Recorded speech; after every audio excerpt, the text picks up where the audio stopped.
Everyone, আসসালামু আলাইকুম। আমাদের আজকের বিষয় হচ্ছে স্পেশাল পাওয়ার অ্যাক্ট।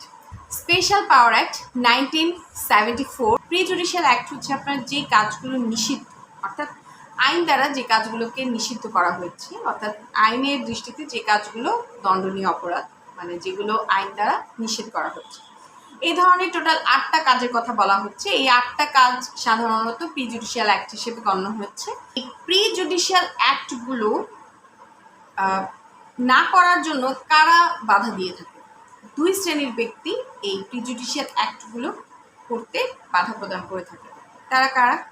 এক হচ্ছে সরকার, আর দ্বিতীয় হচ্ছে জেলা ম্যাজিস্ট্রেট বা অতিরিক্ত জেলা ম্যাজিস্ট্রেট। এখন সরকার কি ধরনের আদেশ প্রদান করে থাকেন?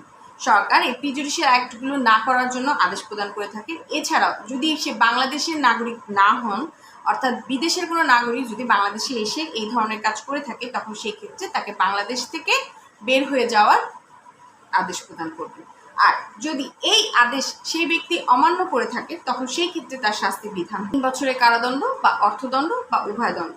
এটা শুধুমাত্র বিদেশি নাগরিকের ক্ষেত্রে প্রযোজ্য, বাংলাদেশি নাগরিকের ক্ষেত্রে কিন্তু প্রযোজ্য না। অর্থাৎ বাংলাদেশি নাগরিককে কিন্তু সরকার বাংলাদেশ থেকে বেরিয়ে যাওয়ার জন্য আদেশ প্রদান করতে পারেন না, শুধুমাত্র বিদেশি নাগরিককে এই আদেশ প্রদান করে পারে। আর যদি বিদেশি নাগরিক তা যদি অমান্য করে থাকে, তখন সেই ক্ষেত্রে তার শাস্তি হচ্ছে 3 বছরের কারাদণ্ড বা অর্থদণ্ড বা উভয় দণ্ড। আর জেলা ম্যাজিস্ট্রেট বা অতিরিক্ত জেলা ম্যাজিস্ট্রেট শুধুমাত্র এই কাজগুলো না করার জন্য আদেশ প্রদান করতে পারে। আচ্ছা, এখন কেউ যদি আদেশ কাজগুলো করে ফেলে, তখন সেক্ষেত্রে আটক আদেশ প্রদান করতেও পারেন, কিন্তু জেলা ম্যাজিস্ট্রেট বা অতিরিক্ত জেলা ম্যাজিস্ট্রেট এবং সরকার। এখন সরকার যদি আটক আদেশ প্রদান করে, তাহলে তা 120 দিনের বেশি যদি সে রাখতে চায়, তখন সেই ক্ষেত্রে তাকে উপদেষ্টা বোর্ডের কাছ থেকে পারমিশন নিতে হবে।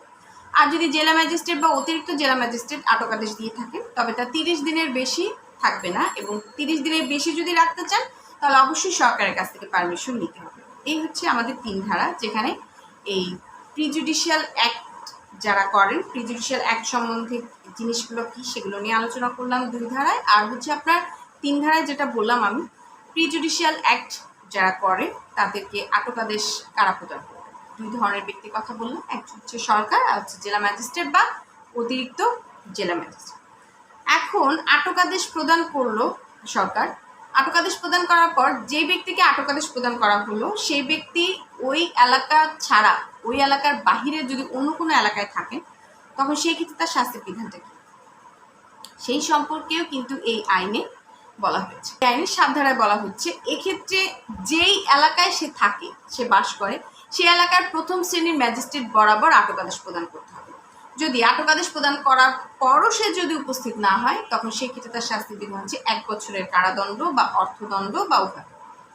তার মানে 7 ধারায় যেটা দেখলাম আমরা, এই প্রিজুডিশিয়াল অ্যাক্টের জন্য যে সরকার আটক আদেশ প্রদান করবে বা জেলা ম্যাজিস্ট্রেট বা অতিরিক্ত জেলা ম্যাজিস্ট্রেট যে আটক আদেশ প্রদান করবে, তিনি যদি ওই এলাকায় না থাকেন, ওই এলাকার বাহিরে অন্য কোনো এখতিয়ারাধীন এলাকায় থাকেন, আদালতের এলাকায়, তখন সেই ক্ষেত্রে ওই এলাকার প্রথম শ্রেণীর ম্যাজিস্ট্রেট বরাবর আটক আদেশ প্রদান করবে। যদি আটক আদেশ প্রদান করার পরও তিনি উপস্থিত না হন, তখন সেই ক্ষেত্রে ওই ব্যক্তির শাস্তি 1 বছরের কারাদণ্ড বা অর্থদণ্ড বা উভয়।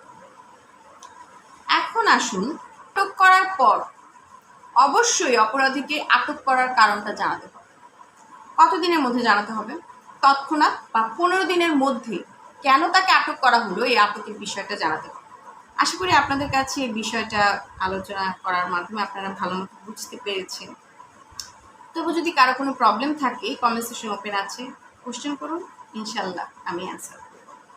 আর আমার চ্যানেলে যদি আপনি নতুন থাকেন, তাহলে অবশ্যই সাবস্ক্রাইব বাটনটি প্রেস করুন আর পাশে থাকা বেল আইকনটি বাজিয়ে রাখুন। তাতে করে যা হচ্ছে, আমার চ্যানেলের নতুন ভিডিওগুলি খুব সহজে আপনি পেয়ে যাচ্ছেন। নেক্সট ভিডিওতে আমরা নতুন কোনো বিষয় নিয়ে আলোচনা করব। সে পর্যন্ত ভালো থাকুন, সুস্থ থাকুন। আসসালামু আলাইকুম।